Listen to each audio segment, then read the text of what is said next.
The bond between sisters is supposed to be unbreakable, a sacred connection forged in childhood and strengthened through shared secrets, laughter, and love.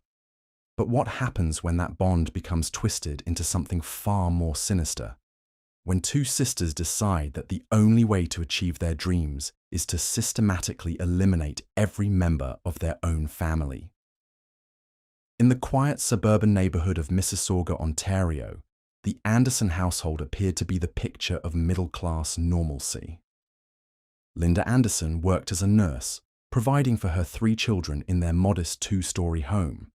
But beneath the surface of this seemingly ordinary family, a toxic resentment was festering.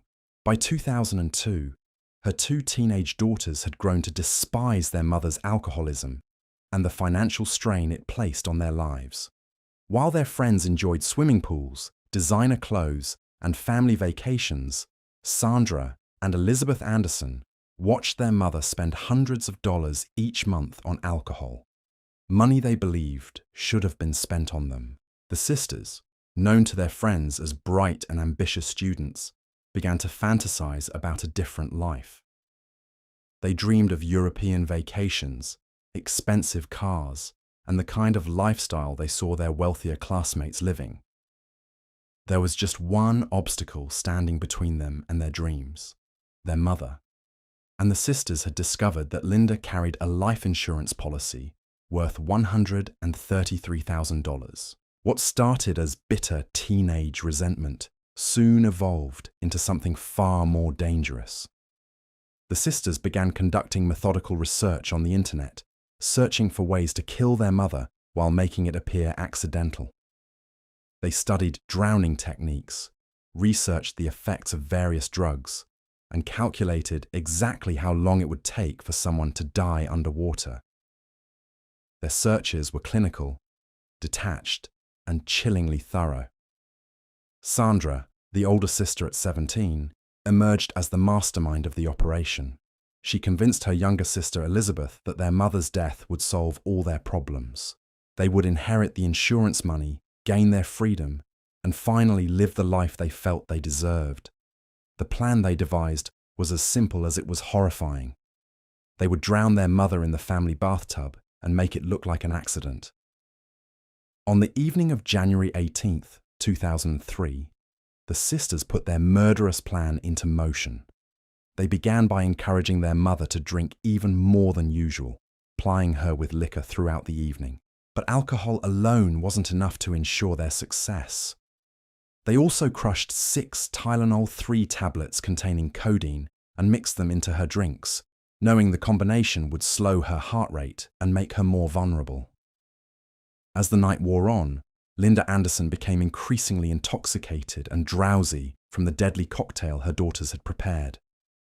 The sisters then suggested she take a relaxing bath, offering to help her unwind after what they claimed had been a stressful day. Linda, trusting her daughters completely, agreed to their suggestion. The sisters filled the family bathtub with warm water and helped their intoxicated mother into the bathroom. They put on rubber gloves, telling their mother they wanted to give her a massage to help her relax. Linda lay back in the tub, completely unaware that she was about to be murdered by the 2 people she loved most in the world. Sandra instructed her mother to lie on her stomach so she could scrub her back, a request that seemed innocent enough. But the moment Linda complied, Sandra's hands moved to her mother's head.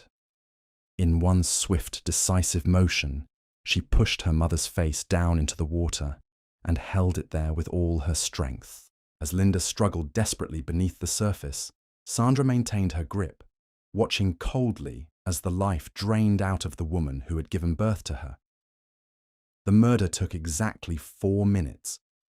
4 minutes of Linda Anderson fighting for her life, while her own daughter held her head underwater.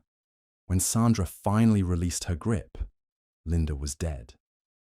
The sisters had successfully committed matricide, and now they had to make it look like an accident.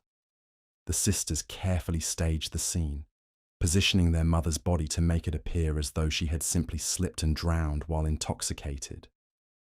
They cleaned up any evidence of their involvement, removed the rubber gloves, and prepared to play the role of grieving daughters.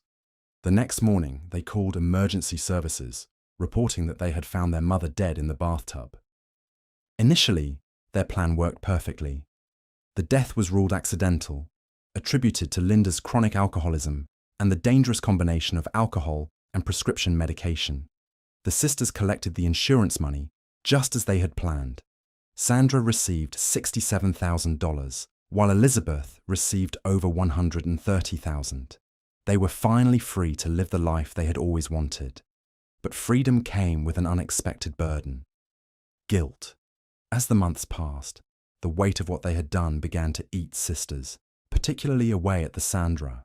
The money that had once seemed like the solution to all their problems now felt like blood money, a constant reminder of their unspeakable crime. About 11 months after the murder, Sandra made a fatal mistake. At a party, while under the influence of alcohol, she confessed to a male friend that she and her sister had killed their mother. The friend was horrified by the confession and immediately contacted the police. Sandra's moment of weakness had unraveled their perfect crime. When investigators reopened the case, they discovered the sisters' internet search history, revealing months of research into murder methods and drowning techniques. The evidence was overwhelming and undeniable. On January 21, 2004, both sisters were arrested and charged with first-degree murder. During police interrogation, both sisters broke down and confessed to their crime. Their taped confessions provided investigators with a chilling blow-by-blow account of how they had planned and executed their mother's murder. Sandra revealed the extent of their premeditation, admitting that they had been planning the murder for months and had chosen drowning because they believed it would be fast and unspectacular. The case sent shockwaves through the Canadian legal system and the public at large. Here were two teenage sisters who had coldly calculated their mother's death for financial gain, showing no remorse until they were caught. The media dubbed them the Bathtub Girls, a nickname that would forever define their place in criminal history. At trial, the sisters' defense attorneys attempted to portray them as victims of their circumstances. They pointed to Linda's alcoholism, the family's financial struggles, and the sisters' own troubled childhoods as mitigating factors. Sandra's lawyers revealed that she had been sexually abused by a priest, trauma that had gone unreported and untreated for years. They argued that the sisters had been driven to desperation by their mother's neglect and their own psychological damage. But the prosecution painted a very different picture. They argued that this was not a crime of passion or desperation, but a cold, calculated murder motivated by pure greed. The sisters hadn't killed their mother in a moment of rage or self-defense. They had researched, planned, and executed her murder with the precision of seasoned criminals, all for the sake of insurance money. The methodical nature of their crime was particularly damning. This wasn't a spontaneous act of violence, but a carefully orchestrated execution that had taken months to plan. The sisters had shown remarkable patience and cunning, waiting for the perfect opportunity to strike and then covering their tracks with sophisticated deception. The psychological profiles that emerged during the trial revealed two young women who had become completely disconnected from normal human empathy. They had viewed their mother not as a person deserving of love and compassion, but as an obstacle to be removed. Their ability to maintain a facade of normalcy for nearly a year after the murder demonstrated a chilling capacity for deception and emotional manipulation. The judge who presided over their sentencing struggled to comprehend the depth of their betrayal. In his final remarks, he noted that the sisters had shown more emotion when discussing their financial troubles than when describing their mother's final moments. Sandra was sentenced to life in prison, with the possibility of parole after 10 years, while Elizabeth, being younger, received a slightly lesser sentence. The Bathtub Girls had achieved their goal of eliminating their mother, but instead of the freedom they craved, they had sentenced themselves to decades behind bars. Their case became a landmark study in forensic psychology, examining how sibling conspiracies can amplify individual criminal tendencies. Experts noted that neither sister likely would have committed murder alone, but together They had created a toxic feedback loop that normalized the unthinkable. The case remains a chilling reminder that sometimes the greatest danger comes not from strangers, but from those we trust most. But the Anderson sisters were far from the only siblings to turn murder into a family affair. Across the Atlantic, in the industrial city of Le Mans, France, two sisters would commit a crime so savage and shocking that it would haunt the French consciousness for generations and inspire countless books, films, and psychological studies. Christine and Léa Papin were not bound by blood to their victims, but their story represents one of the most brutal and psychologically complex cases of sisters committing murder together. The year was 1933, and the Papin sisters worked as live-in maids for the Lancelin family, a wealthy bourgeois household that represented everything they could never have. Christine, 28, was the older and more dominant sister. Léa, just 22, lived completely under her sister's influence, following her lead in everything from daily tasks to their most intimate thoughts. The sisters had worked for the Lancelin family for several years, maintaining an outward appearance of quiet servitude. But beneath their deferential exterior, a seething resentment was building. They felt humiliated by their lower-class status, degraded by the constant commands and criticism from their employers, and trapped in a life of endless domestic servitude. Their shared bedroom in the servants' quarters became a private world where they could nurture their growing hatred for the family they served. On the evening of February 2nd, 1933, that hatred finally exploded into unimaginable violence. Madame Lancelin and her daughter Geneviève had returned home to find the house in darkness. An electrical problem had caused the power to fail, and in their anger over this inconvenience, they confronted the Papin sisters with harsh words and threats about their employment. What happened next defied all rational explanation. The sisters, who had endured years of perceived slights and humiliations, suddenly snapped. Christine grabbed a pewter pitcher and struck Madame Lancelin across the face, splitting her cheek open. But instead of stopping there, the attack escalated into a frenzy of violence that would shock even seasoned investigators. The sisters fell upon both women with a savagery that seemed almost inhuman. They clawed at their victims' faces with their bare hands, gouging out their eyes with their fingers and kitchen utensils. They battered them with hammers, knives, and anything else they could find. The attack continued long after both victims were dead, with the sisters mutilating the bodies in ways that suggested a complete break from reality. When police arrived at the scene the following day, they found carnage that one investigator described as resembling a slaughterhouse more than a domestic crime scene. The victims were so brutally disfigured that they were barely recognizable as human beings. Blood covered the walls, floors, and furniture throughout the house. The Papin sisters were found upstairs, calmly waiting to be arrested, their clothes still stained with their victims' blood.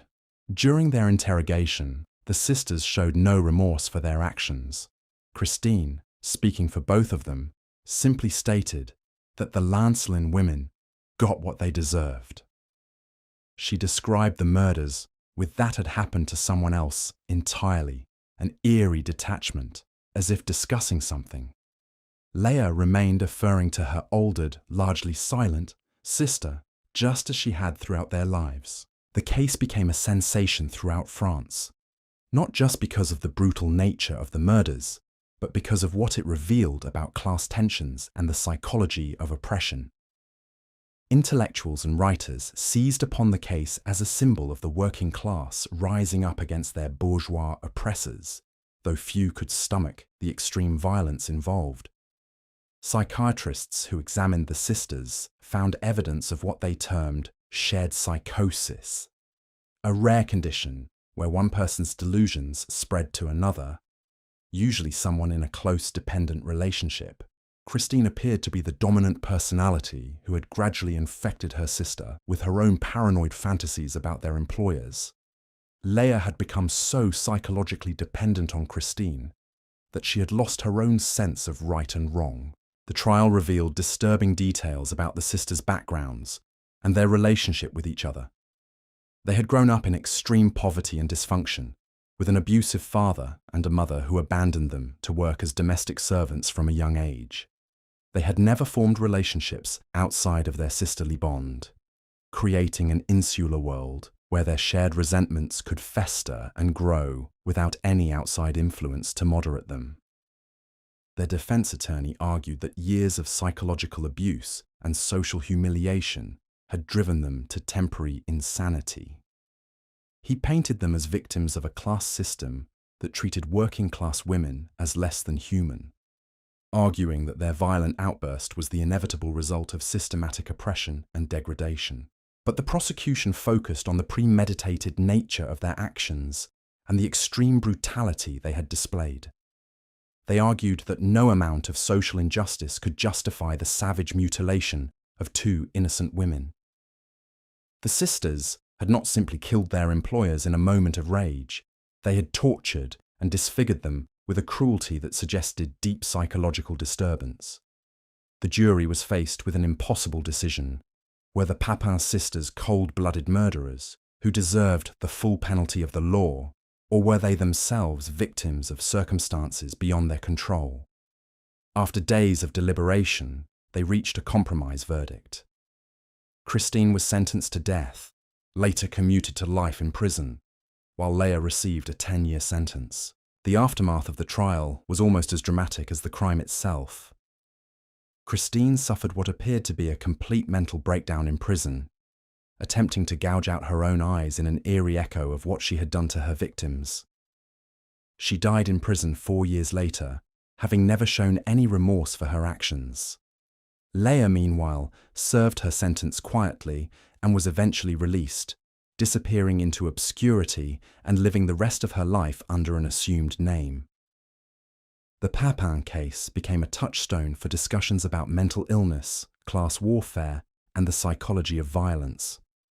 It inspired Jean Genet's play, The Maids, and countless other works of literature and film. But beneath all the intellectual analysis and artistic interpretation lay a simple, horrifying truth. 2 sisters had committed acts of violence so extreme that they challenged our basic understanding of human nature. The case also highlighted the dangerous potential of isolated sibling relationships, where shared delusions and resentments can spiral completely out of control without outside intervention. Unlike typical family murders driven by inheritance or immediate conflict, the Papin sisters had killed strangers who happened to employ them, suggesting that their violence stemmed from deeper psychological disturbances than simple greed or family dysfunction. Modern criminologists studying the case have noted how the sisters' complete codependency created a perfect storm for violence. Neither sister had ever formed meaningful relationships outside their bond with each other, meaning they had no external perspective to challenge their growing paranoia and resentment. Their shared isolation had created an echo chamber where violent fantasies could be reinforced and normalized until they seemed like reasonable solutions to their problems. But perhaps most chilling of all was the sisters' complete lack of remorse or understanding of the magnitude of their actions. Even after their arrest, they seemed genuined by the nearly pus horror their crime had inspired, as if they truly believed their victims had deserved their fate. This disconnect from normal human empathy suggested that their psychological break had been far more complete than anyone initially realized. The Papin sisters had crossed a line that most people cannot even imagine approaching, transforming from ordinary domestic workers into killers whose names would be remembered long after their victims were forgotten. Their case remains a stark reminder that the human capacity for violence knows no bounds when mental illness, social pressure, and toxic relationships combine in just the right way. The violence and psychological manipulation displayed by the Papin sisters would be echoed decades later in cases that demonstrated how sisterly bonds could be weaponized into instruments of death. But while the Papin case involved sisters killing their employers, The most disturbing examples of sisterly violence are those where siblings turn their murderous intentions toward their own flesh and blood. In the affluent suburb of Toronto, Canada, the Pan family represented the immigrant dream realized. Han and Beach Pan had worked tirelessly to provide their daughter Jennifer with every opportunity for success. Their modest home was filled with the artifacts of achievement, piano recitals, honor roll certificates, and the promise of a bright future. But behind Jennifer's perfect smile lay a web of deception so intricate and deadly that it would ultimately destroy the very family she pretended to love. Jennifer Pan had spent years crafting an elaborate fictional life to meet her parents' impossibly high expectations. While her parents believed she was a star student pursuing a career in pharmacology, the reality was far different. She had been failing classes since high school, forging report cards, and spending her days in libraries and coffee shops instead of attending the university classes she claimed to be taking. Her entire academic career was a house of cards built on lies. The pressure to maintain this deception became unbearable when her parents discovered her secret relationship with Daniel Wong, a young man they viewed as a distraction from her studies. When they gave Jennifer an ultimatum to choose between her boyfriend and her family, she made a choice that would shock the world. But Jennifer wouldn't be acting alone. She would enlist the help of someone who shared her desperate desire for freedom, someone who understood the suffocating weight of family expectations. Her younger sister, the Pan sisters, began meeting in secret, sharing their resentments about their parents' strict control and discussing increasingly violent solutions to their problems. Jennifer convinced her sister that their parents would never allow them to live their own lives, that the only way to escape their prison of expectations was to eliminate the wardens entirely. Together, they began researching hitmen, studying the dark corners of the internet, where murder could be purchased like any other commodity. Their plan was methodical and chilling in its precision. They would hire professional killers to make the murders look like a home invasion gone wrong, with both sisters playing the role of traumatized survivors. Jennifer used her boyfriend's connections to find 3 men willing to commit murder for $10,000, money the sisters planned to pay from their inheritance. On the evening of November 8, 2010, their plan was set in motion. While their father watched television and their mother prepared for bed, Jennifer quietly unlocked the front door of the family home.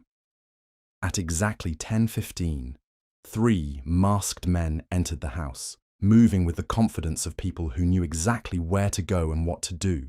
The sisters had provided detailed floor plans of the house, information about their parents' routines, and specific instructions about how to make the scene look convincing.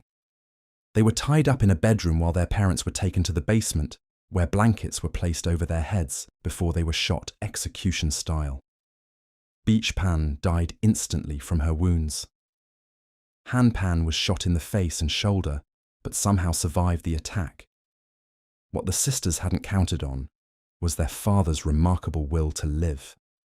Despite his severe injuries, Han Pan managed to free himself from his restraints and crawl upstairs, where he discovered his daughters still tied up and called for help. Initially, the plan seemed to be working perfectly. Police arrived to find what appeared to be a botched robbery, with 2 traumatized daughters as the sole witnesses to their parents' murder. But Han Pan's survival would prove to be the sisters' downfall. As he recovered in the hospital, fragments of memory began returning.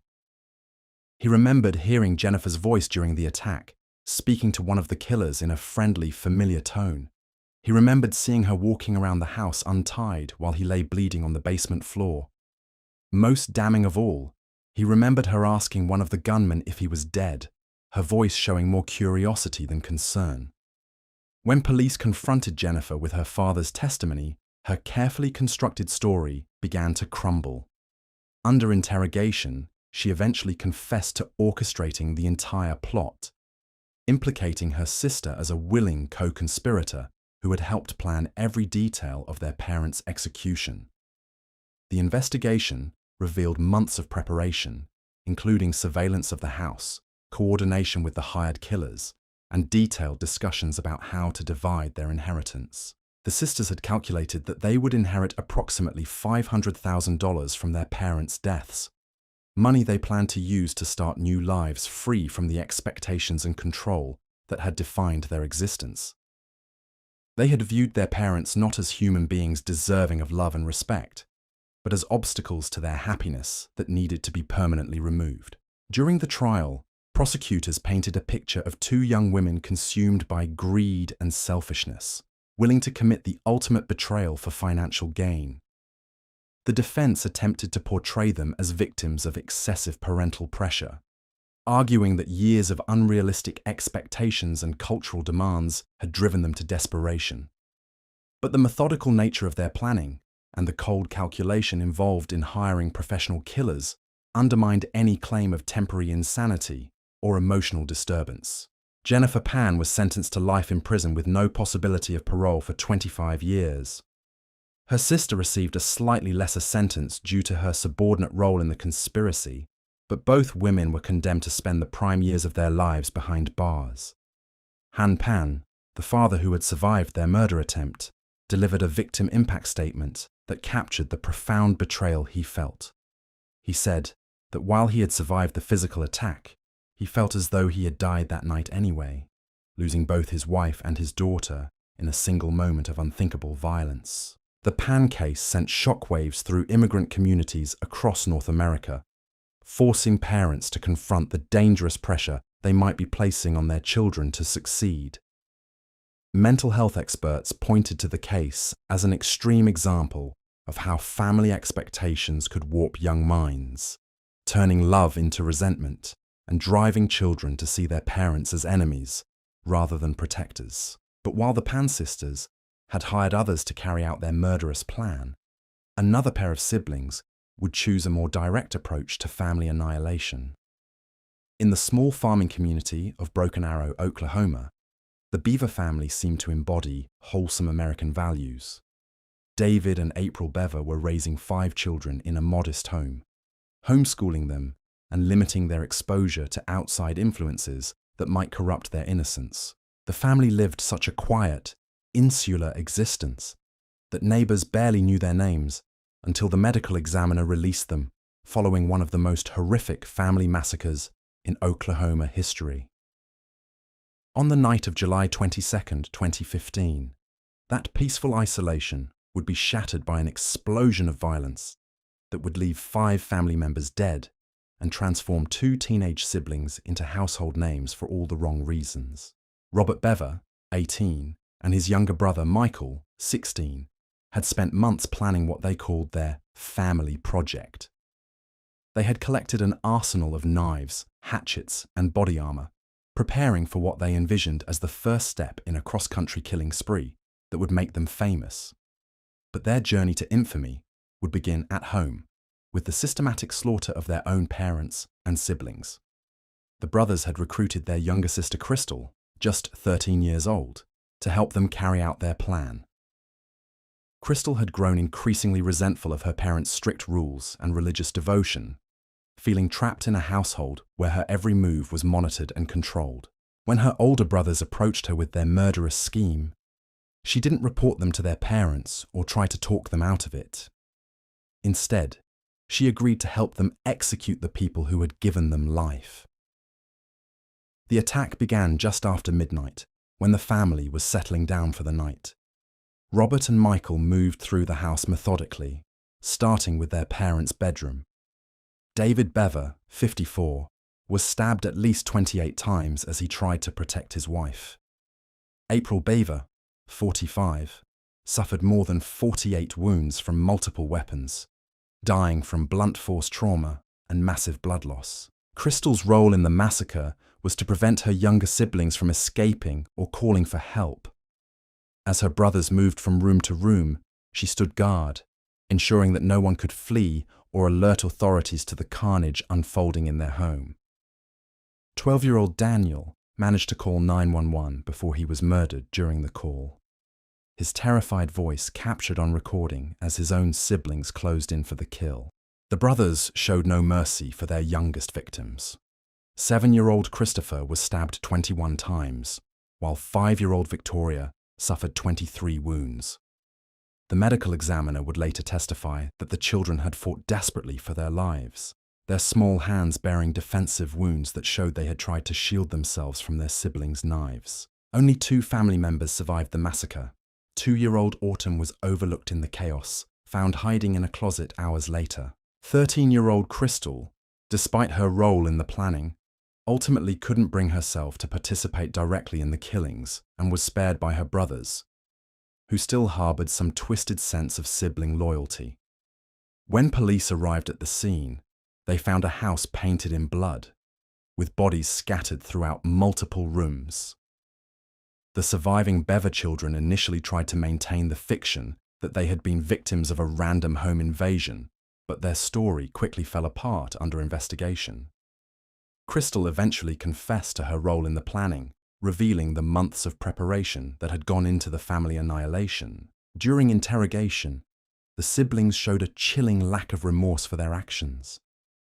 Robert spoke about wanting to achieve fame as a serial killer, expressing admiration for other mass murderers, and disappointment that he hadn't been able to continue his killing spree beyond his own family.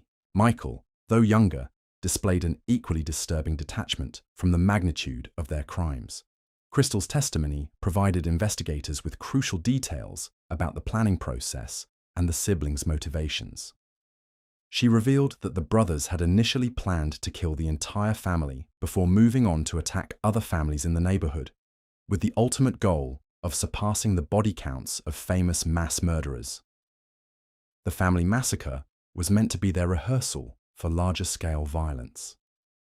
The psychological evaluations conducted on the surviving siblings revealed a complex resentment, fantasy web of ER and sibling influence that had culminated in mass murder. Robert appeared to be the dominant personality who had gradually radicalized his younger siblings, convincing them that their family members were obstacles to their grandiose plans for notoriety and freedom.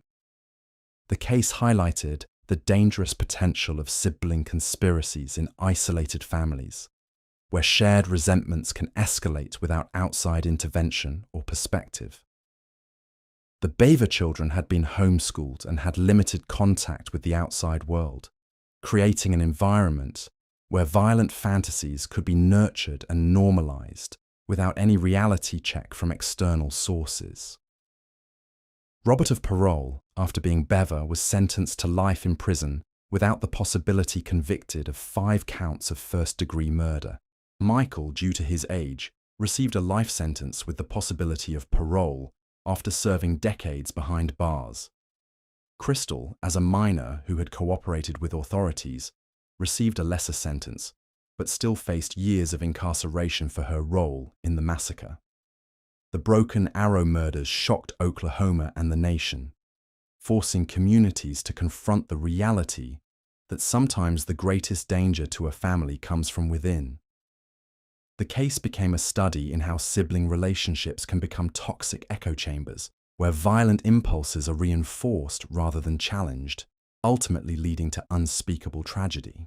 The surviving family members, particularly 2-year-old Autumn, were placed in protective custody and given new identities to shield them from the notoriety surrounding their family's destruction.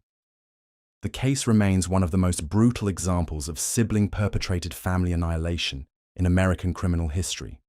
A reminder that the bonds of blood and family can sometimes be twisted into weapons of unimaginable destruction.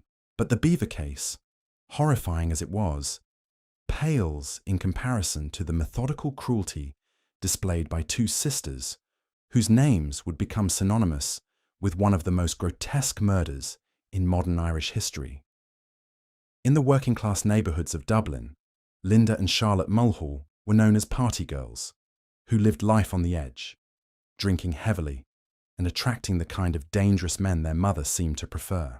Their mother, Kathleen Mulhall, had a volatile relationship with Farah Swala Noor, a Kenyan immigrant who had become increasingly violent and controlling as their toxic romance deteriorated.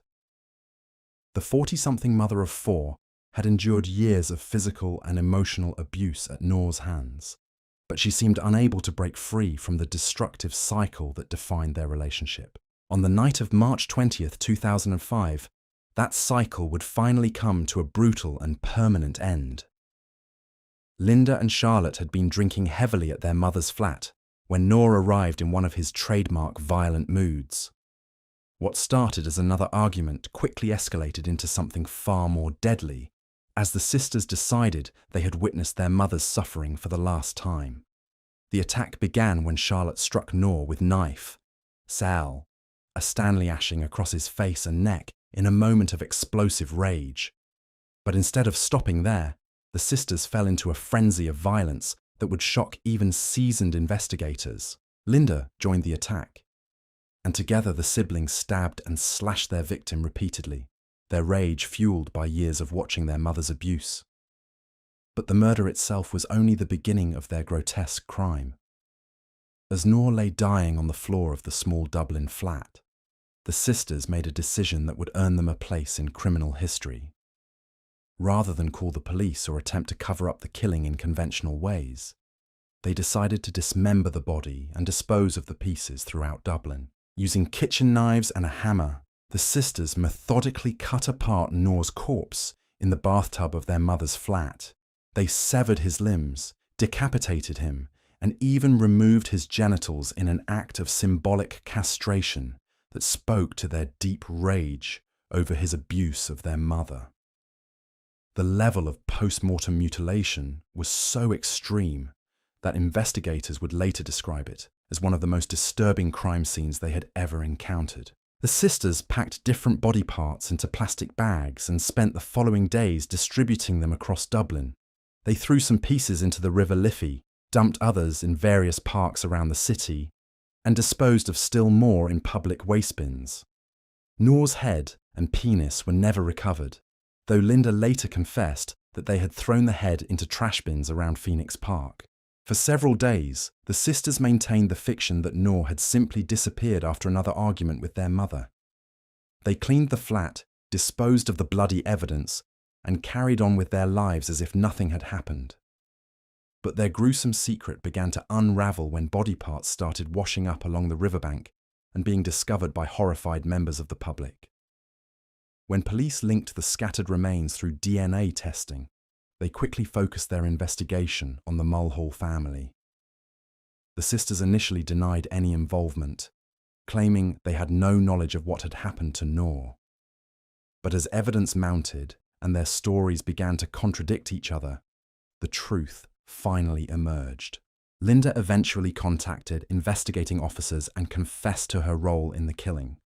She led police through the gruesome details of the murder and dismemberment, explaining how they had worked together to destroy all trace of their victim. When officers searched the Mulhall flat, they found bloodstains that confirmed her confession and matched Noor's DNA. The media dubbed the sisters the Scissor Sisters, a nickname that captured both the domestic nature of their weapons and the shocking brutality of their crime. The case became a sensation throughout Ireland and beyond, with the public struggling to comprehend how two young women could commit such an act of savage violence. During their trial, the prosecution argued that while the sisters may have been motivated by a desire to protect their mother, the extreme nature of their actions went far beyond any reasonable definition of self-defense or protection. The systematic dismemberment and disposal of the body suggested a level of premeditation and coldness that elevated their crime beyond a simple crime of passion. The defense attempted to portray the sisters as victims themselves, women who had grown up in an environment of violence and dysfunction that had warped their understanding of appropriate responses to conflict. They argued that years of witnessing their mother's abuse had created a powder keg of rage that finally exploded when they could no longer stand to watch Noor's violence. But the methodical nature of the dismemberment undermined any claim of temporary insanity or emotional disturbance. The sisters had spent hours cutting apart their victim's body, showing a capacity for sustained violence that suggested deeper psychological problems than simple protective instincts. The removal of Noor's genitals, in particular, indicated a level of symbolic thinking that contradicted claims of uncontrolled rage. Justice Paul Carney, who presided over the trial, called it the most grotesque killing that has occurred in my professional lifetime. He noted that while domestic violence was a serious social problem, it could never justify the extreme brutality the sisters had displayed. Charlotte Mulhall was convicted of murder and sentenced to life imprisonment, while Linda received 15 years for manslaughter. The case highlighted the dangerous potential for violence to spiral completely out of control when siblings feed off each other's rage and resentment.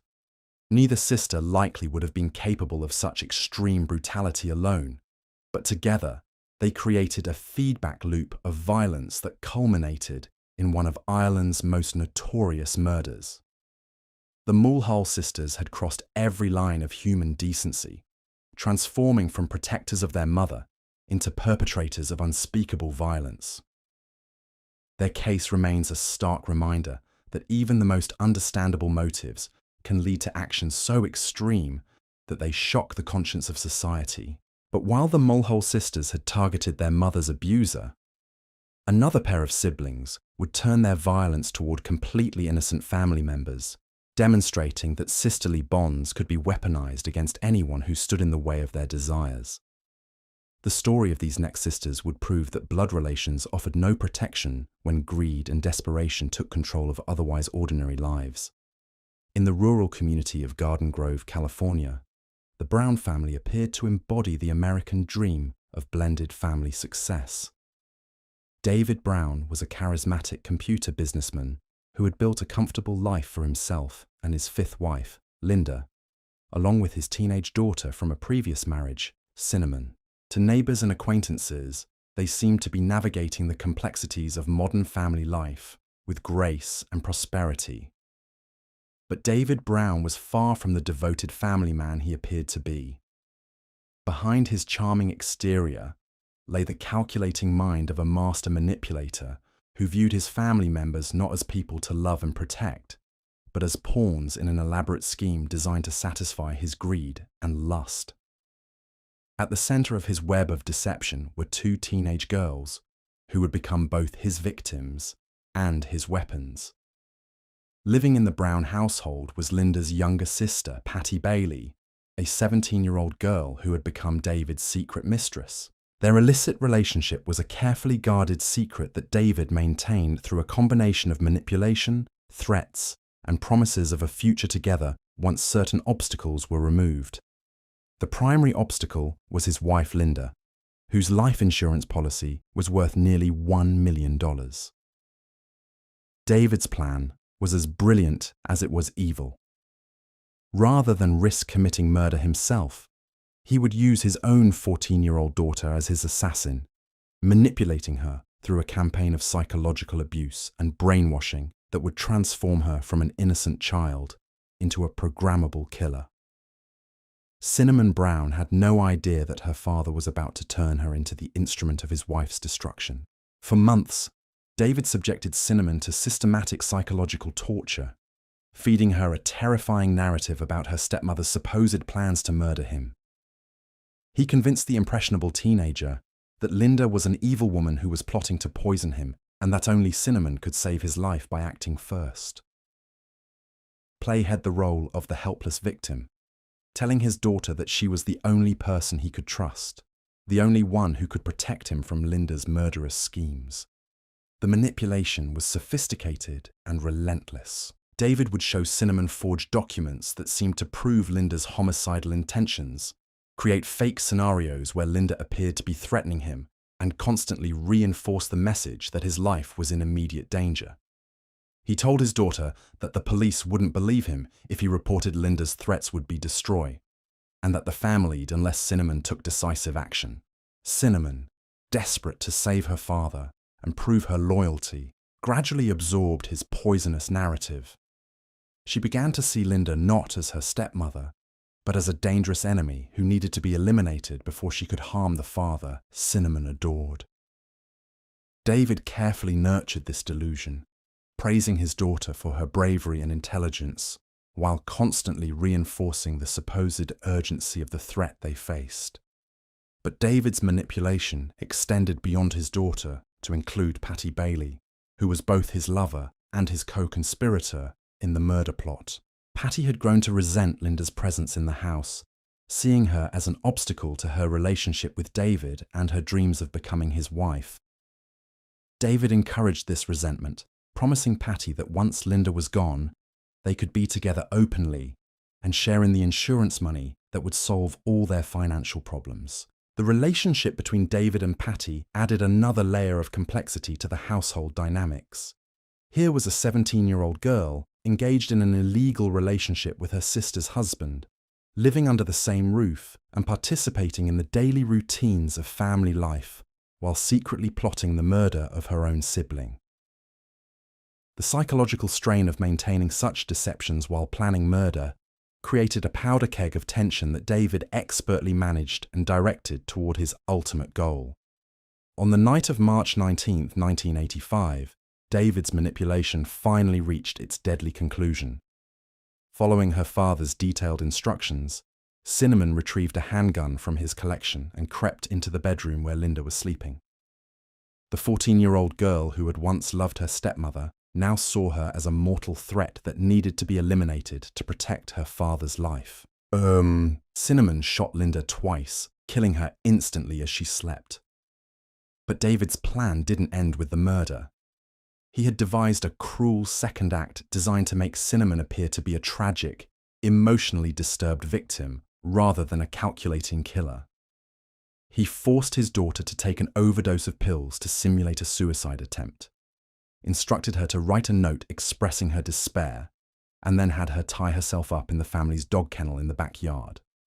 When police arrived at the scene, they found exactly what David had orchestrated: an apparently emotionally disturbed teenager who had killed her stepmother in a fit of jealous rage before attempting to take her own life.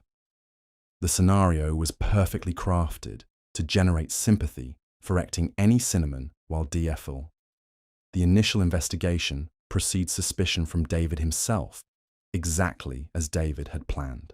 Cinnamon, playing the role her father had assigned her, confessed to the murder and was portrayed teen who had ascended as a trouble apt under the pressure of her parents' divorce and her resentment to war stepmother. She was convicted of murder and sentenced to 24 years in a juvenile facility, while David collected Linda's life insurance money and continued his relationship with Patty Bailey. For several years, David's perfect crime remained undetected. He had successfully manipulated his own daughter into committing murder, then abandoned her to the justice system while he enjoyed the fruits of his scheme. He married Patty Bailey, moved to a new home, and began planning his next manipulation. But his success would ultimately prove to be his downfall. Linda's father had never believed the official version of his daughter's death. He knew Linda wasn't the monster David had described, and he relentlessly pushed investigators to look deeper into the case. His persistent advocacy, combined with growing doubts among some investigators, eventually led to a reopening of the investigation years after the original trial. The breakthrough came when Cinnamon, now older and beginning to understand the extent to which she had been manipulated, began to confide in a probation officer and her aunt. She hinted that there was more to the story than what had been presented in court, suggesting that her father had played a much larger role in the murder than anyone had suspected. Sensing an opportunity, the district attorney's office orchestrated a daring plan to uncover the truth. Cinnamon's aunt agreed to wear a wire during her visits, and over the course of several secretly recorded conversations, the full horrifying truth finally emerged. Cinnamon confessed that her father had orchestrated the entire plot, from the months of psychological manipulation to the final instructions on how to kill Linda and stage her own suicide attempt. The recorded confessions were devastating evidence of David's manipulation and control. They revealed in chilling detail how he had systematically brainwashed his own daughter, turning her into a weapon against his wife while maintaining his own innocence. The tapes also implicated Patty Bailey as a willing co-conspirator who had helped plan the murder while engaging in an illegal relationship with her sister's husband. Armed with this explosive evidence, investigators arrested David Brown and Patty Bailey in 1988. The trial that followed was a sensational saga of family betrayal, psychological manipulation, and murder that captivated the public and horrified those who heard the evidence. Cinnamon, now freed from her father's psychological control, testified against the man who had stolen her childhood and turned her into a killer.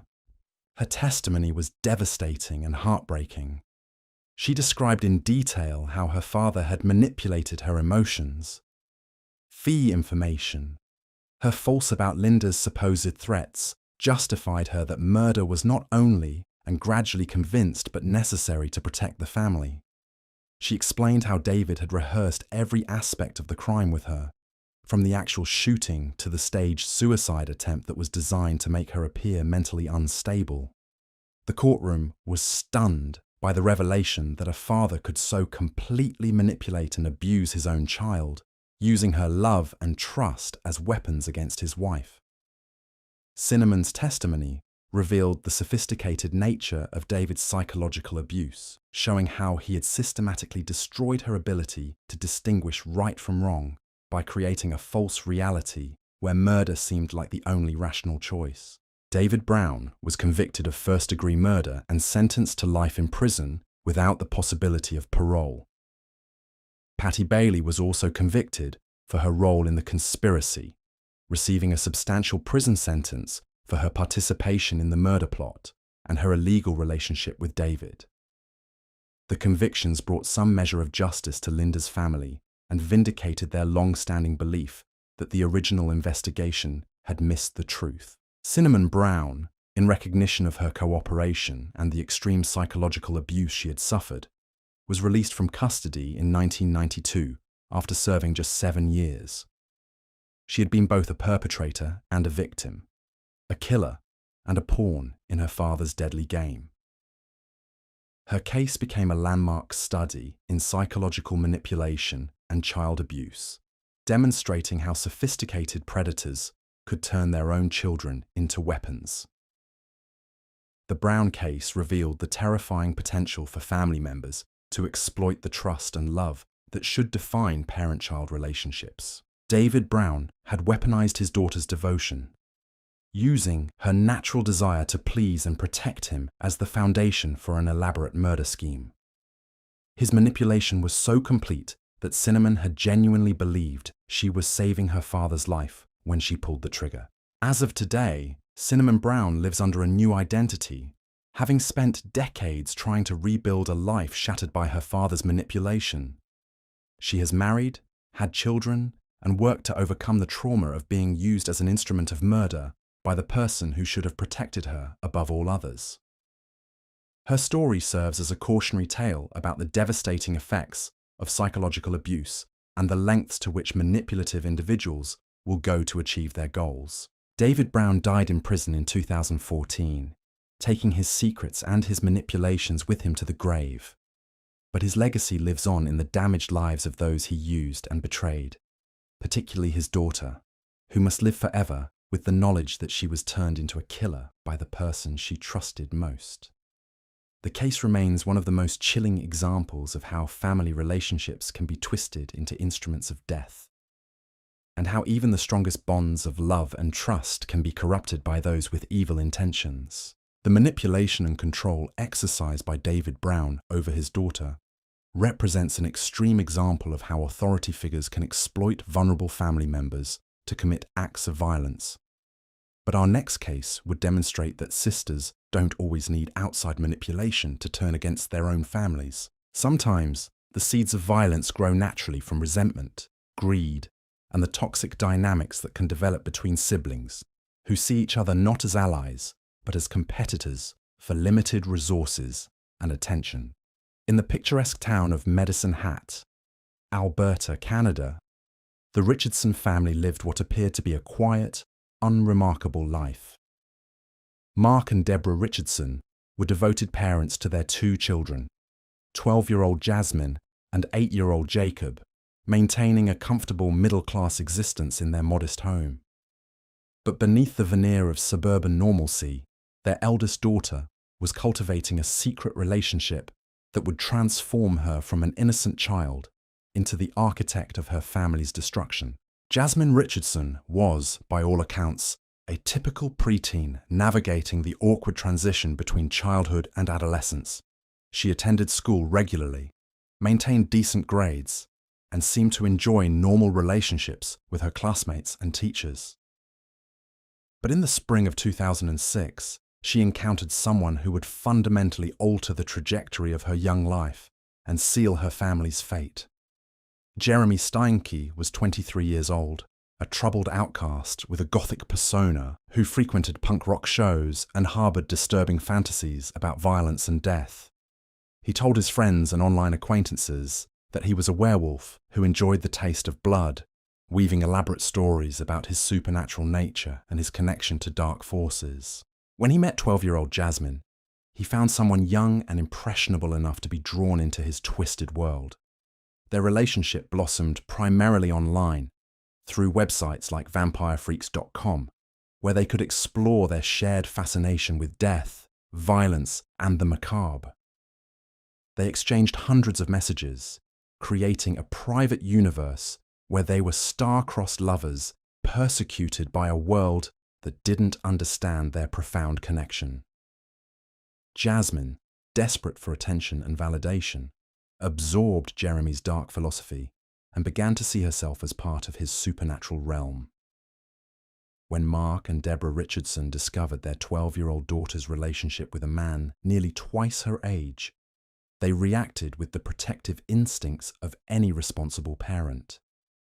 They immediately recognized Jeremy as a predator targeting their vulnerable child, and they took swift action to end the inappropriate relationship. They grounded Jasmine, confiscated her computer access, and forbade her from having any contact with the man who was clearly manipulating their daughter. To Jasmine and Jeremy, this parental intervention wasn't an act of protection, it was a declaration of war. Their online conversations took a sinister turn, escalating from teenage angst and romantic fantasy into detailed discussions of murder and revenge. Jeremy wrote to Jasmine about his plan to kill her parents, describing it as the only way they could truly be together. Jasmine's response was immediate and chilling. She agreed that her parents had to die. The transformation of a 12-year-old girl from an ordinary middle school student into someone capable of planning her family's murder remains one of the most disturbing aspects of this case.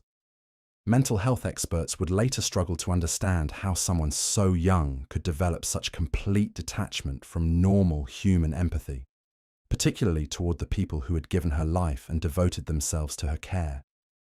The planning phase of their crime revealed a level of premeditation that belied Jasmine's young age.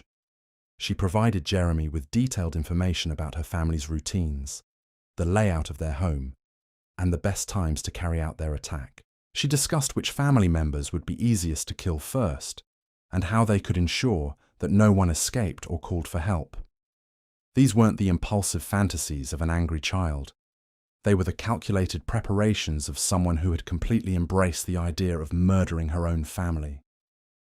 From forbidden teenage romance to cold-blooded greed, from psychological manipulation to sibling conspiracies, the stories of these sisters reveal the most disturbing betrayals of family bonds imaginable. They are a chilling reminder that sometimes the greatest danger comes not from strangers in the dark, but from those who share our blood, our homes, and our deepest trust.